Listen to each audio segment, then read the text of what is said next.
Hai guys, selamat datang di channel Alur Cerita Film Detektif Movie.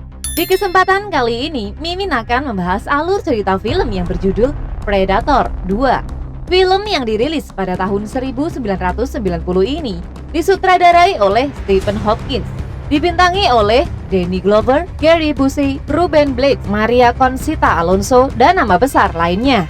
Film ini menceritakan tentang kota Los Angeles yang menjadi kota tidak aman untuk ditinggali. Kejahatan dan pembunuhan terjadi hampir di setiap hari. Hal ini tentu membuat polisi mendapat tekanan dari rakyat sekitar karena dianggap tidak mampu untuk melindungi mereka. Michael Harrigan atau Danny Glover, seorang polisi yang mendapat kepercayaan untuk memecahkan sebuah kasus aneh pembunuhan. Ia ingin membuka kasus tersebut yang nantinya juga akan membuka kasus-kasus lainnya. Awalnya, Harrigan mengira pembunuhan ini melibatkan geng mafia yang berada di Los Angeles. Tapi informasi dari agen FBI, Peter Case, mengungkapkan fakta lain yang lebih mengerikan. Oke guys, tak usah berlama-lama, langsung saja kita masuk ke alur ceritanya. Bisa digoyang. Lanjut.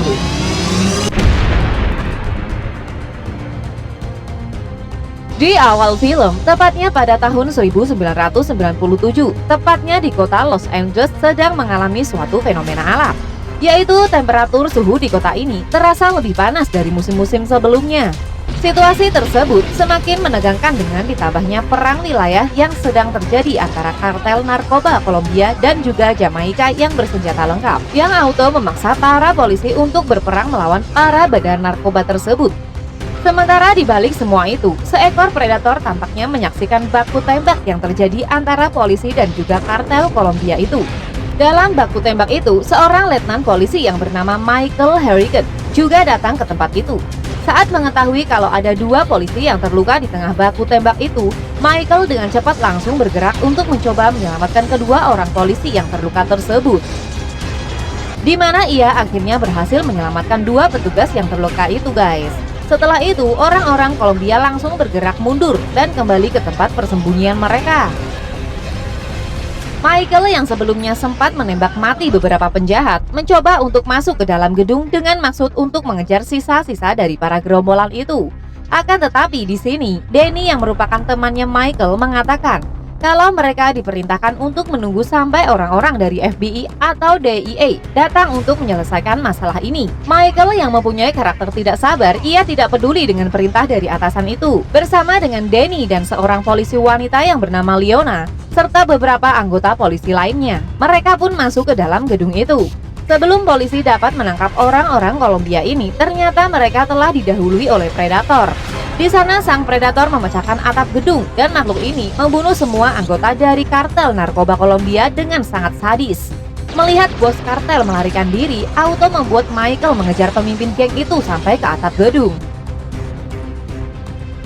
Terlihat sang bos kartel itu sangat ketakutan dengan kejadian yang mengerikan yang menimpa anak buahnya. Namun di sini Michael belum tahu kalau orang ini sedang ketakutan karena pembunuhan sadis itu.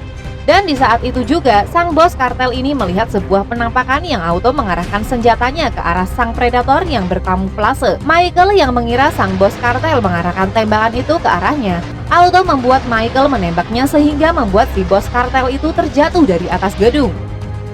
Di sana Michael juga sempat melihat penampakan sang predator yang berkamuflase, namun Michael menganggapnya itu adalah sebuah ilusi. Setelah merasa situasi aman terkendali, Michael, Leona, dan Danny menemukan bahwa orang-orang Kolombia ini telah dibantai dan membuat mereka bingung siapa yang melakukan hal ini. Kemudian Michael ditegur oleh atasannya yang bernama Phil karena tidak mematuhi perintahnya agar tidak masuk ke dalam gedung. Di sini ia juga diperlihatkan dengan seorang special agent yang bernama Peter Case, di mana ia adalah pemimpin gugus tugas federal yang ditugasi untuk menyelidiki kasus kartel ini. Sementara di kantor polisi tempat di mana Michael bekerja, di sini ia bertemu dengan seorang detektif yang bernama Jerry Lambert, yang merupakan anggota terbaru di timnya Michael. Di malam yang cerah, sang predator memulai aksinya lagi, di mana di sebuah penthouse terlihat seorang yang bernama Raymond Vega, sang raja obat bius asal Kolombia yang sedang asik perut-perut dengan pasangannya. Namun kenikmatannya itu terkagetkan dengan sekelompok kartel asal Jamaika. Setelah menghabisi semua penjaga di situ, kartel Jamaika ini lalu menggantung tubuh si Raymond ini dan menyandera si cewek. Boleh dibilang mereka adalah pesaing antar bisnis, guys. Setelah membunuh Raymond, tiba-tiba sang predator muncul dengan wujud kamuflasenya dan menghabisi semua orang Jamaika tersebut.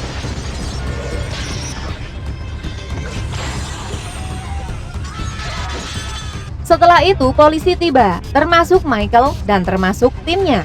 Dan lagi-lagi, semua polisi di sini dilarang untuk masuk ke dalam gedung atas perintah dari Peter, sang special agent. Namun Michael tidak peduli dan mereka segera menerobos masuk ke dalam penthouse. Di ruangan itu, mereka menemukan mayat orang-orang Jamaika yang telah tewas dan tergantung di langit-langit dengan keadaan kulit yang terkelupas. Lalu Michael dan teman-temannya belum juga mengetahui motif dari sang predator. Mereka juga masih tampak kebingungan. Beruntung si cewek yang melakukan adegan perut-perut dengan raja kartel itu ternyata masih selamat dan terlihat histeris. Di sini mereka juga menemukan sesuatu, yaitu sebuah benda yang terlihat tertancap tempat di ventilasi saluran udara. Setelah itu, Peter pun datang ke ruangan itu dan mengusir Michael dan timnya keluar dari ruangan tersebut. Michael yang merasa ada sesuatu yang gak beres dengan si Peter dan juga kejadian di ruangan itu. Michael lalu mengutus Danny untuk melakukan penyelidikan ke ruangan tadi dan Danny pun dengan lihai berhasil masuk ke dalam ruangan itu. Di situ Danny mencoba mengambil sebuah benda yang mencurigakan yang tertancap di ventilasi udara. Tapi kemudian ketika berhasil mengambil benda itu, sang predator muncul dan membunuhnya.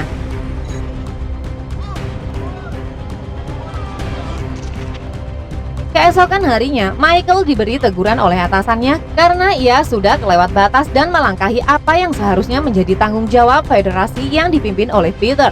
Namun Michael masih penasaran dengan insiden itu, di mana bersumpah untuk mencari siapa sebenarnya yang telah membunuh Danny. Setelah itu, Michael, Leona, dan Lambert akhirnya mengetahui kalau Peter ternyata bukan sedang dalam misi untuk mencari para bandar narkoba, melainkan sesuatu hal yang lain di mana Peter dan orang-orangnya telah memasang alat sensor gerak di seluruh penjuru kota. Kemudian Michael dan Lambert menemui seorang ilmuwan forensik.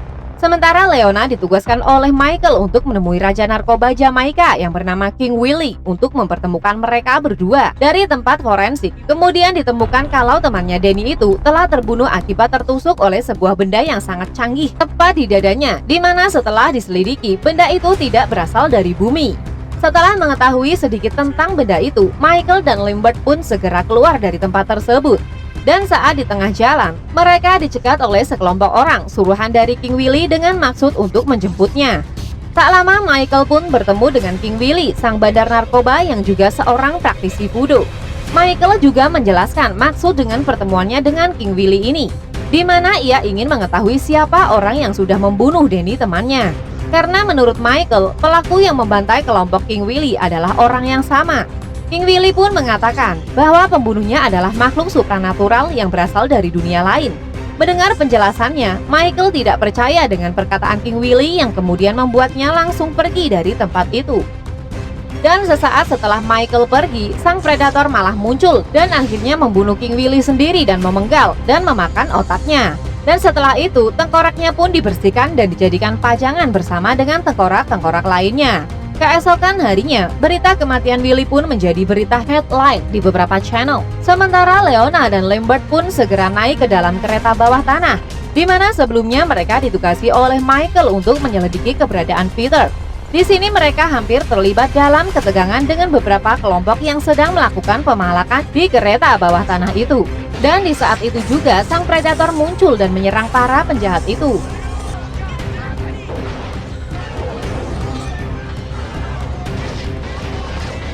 Melihat suasana yang semakin tak terkendali, Leona lalu menggiring para penumpang menuju ke tempat yang aman. Sementara Lambert mencoba menghadapi sang predator meskipun pada akhirnya ia juga harus terbunuh. Setelah kereta itu berhasil dihentikan, Leona pun mencoba untuk memeriksa ke gerbong belakang dan seketika itu juga sang predator muncul dan mencekiknya. Sesaat makhluk ini akan menghabisi Leona, ternyata sang predator mengetahui jika Leona sedang hamil dan membuat sang predator melepaskan Leona. Tak lama kemudian, Michael pun datang ke tempat kejadian di mana ia tidak melihat jasad Lambert telah hilang. Karena penasaran, Michael pun mencoba menyisir area di sepanjang rel kereta itu. Dan di situ, ia melihat sang predator yang sedang mencabut kepala Lambert, yang auto membuat Michael mengejarnya hingga sampai ke sebuah pabrik yang terbengkalai. Di saat-saat situasi yang menegangkan, tiba-tiba mobil dari Michael ditabrak oleh anak buah Peter. Dan setelah itu, Michael dibawa ke sebuah ruangan di mana di situ terlihat Peter dan para anak buahnya. Dan di sini akhirnya Michael mengetahui jika Peter sedang memburu seekor makhluk tak kasat mata itu alias predator yang berasal dari luar angkasa.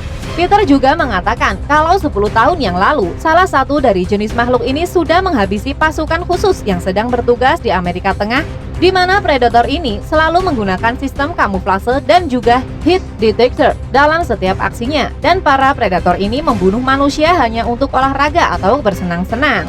Tujuan Peter dan timnya menangkap sang predator hanyalah untuk kepentingan teknologi manusia ke depannya. Peter beserta timnya juga telah menyusun sebuah rencana dalam usaha untuk menjebak makhluk tersebut dengan bermodalkan pakaian yang bisa mengakali sensor infrarednya dari predator. Peter dan anak buahnya pun berupaya untuk menangkapnya. Awalnya sang predator tidak bisa melihat melalui heat detector. Namun ia curiga dan ia pun mencoba memeriksanya kembali berulang-ulang. Dan akhirnya suhu panas pun terpancar dari alat senter mereka. Michael yang mengetahui bahwa Peter dan anak buahnya akan menjadi mangsa sang predator, kemudian ia mencoba mengintervensi makhluk itu. Tapi tampaknya Michael sudah terlambat karena Peter dan sebagian anak dibabat habis oleh sang predator.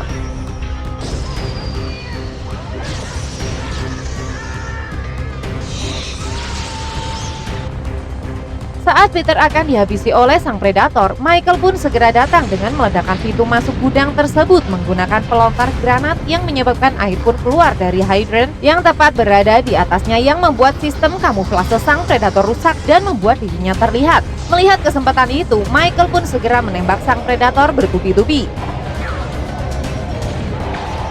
dan membuat sang predator terjatuh. Penasaran dengan wajah asli sang predator, Michael pun auto membuka topeng dari sang predator. Namun tiba-tiba sang predator yang kembali sadar langsung mencekik Michael, sembari mengatakan, "Sial aku jumpa kau." Melihat Michael tak berdaya dan akan dihabisi oleh sang predator, muncullah Peter yang langsung menyerang predator itu guys. Namun kini situasi beralih ke Peter yang menjadikannya tewas dengan senjata sang predator. Michael yang melihat itu langsung berlari untuk menyelamatkan diri sampai ke atas gedung. Di sana Michael terus bersembunyi sembari mencari posisi sang predator. Dan hampir saja Michael terkena lemparan senjata sang predator. Kemudian ia kembali bersembunyi. Dan saat ada kesempatan, Michael mencoba untuk mendorong sang predator dari atas gedung. Namun mereka malah jatuh bersama. Beruntung Michael masih selamat, walaupun sang predator juga masih tersangkut. Seperti di seri sebelumnya, karena merasa terdesak, kemudian sang predator mencoba mengaktifkan sistem penghancuran diri. Namun dengan sigap, Michael berhasil memotong tangan sang predator yang menyebabkan makhluk itu terjatuh ke gedung sebelahnya. Sang predator yang masih selamat dan merasa terluka parah, ia mencoba mengobati lukanya. Setelah sembuh, sang predator pun langsung berlari. Melihat itu, Michael pun segera mengejarnya sampai di dasar gedung. Yang ternyata di sini ada sebuah kapal milik sang predator dan membuat Michael masuk ke dalam kapal tersebut guys. Michael pun melihat banyak sekali tengkorak dan bukan hanya tengkorak manusia, melainkan dari spesies lain yang kemungkinan tidak berasal dari dunia lain. Dan tiba-tiba Michael diserang oleh sang predator. Namun Michael mencoba untuk bertahan yang membuat mereka kini harus berduel. Namun Michael hanyalah manusia biasa yang tidak akan mampu melawan sang predator hanya dengan tangan kosong. Namun Michael pun mendapatkan ide, yaitu menancapkan senjata milik sang predator ke perutnya, yang membuat sang predator tergeletak. Michael yang takut sang predator belum benar-benar mati, ia pun mencoba memastikannya. Namun tiba-tiba datang beberapa predator lainnya yang membuat Michael auto panik. Namun anehnya, para predator ini tidak menyerang Michael, melainkan hanya membawa temannya yang sudah mati dan mereka langsung pergi begitu saja. Namun sebelum pergi, terlihat salah satu dari predator itu yang tiba-tiba berhenti dan memberikan sebuah senjata untuk Michael. Kemungkinan itu adalah salah satu wujud penghormatan mereka karena Michael mampu mengalahkan predator. Setelah itu, para predator pun segera pergi dengan membawa serta kapalnya ini. Melihat hal itu, Michael pun dengan cepat berlari meninggalkan kapal tersebut. Setelah itu, terlihat helikopter yang landing mendekati Michael. Kemudian Michael didatangi oleh salah seorang anak buah Peter yang kemudian marah sembari menanyakan apa yang sebenarnya terjadi. Namun saat polisi datang, ia terlihat takut dan pergi begitu saja. Itulah alur cerita film Predator 2 yang dirilis tahun 1990 guys. Jangan lupa guys, dukung kita dengan cara klik tombol like and subscribe. Lalu share video ini ke semua akun media sosial kalian supaya channel ini semakin berkualitas dalam menghibur kalian. Dan jangan lupa nyalakan tombol lonceng ya, supaya kalian bisa jadi penonton pertama dari tayangan channel ini guys. Salam Detektif Movie.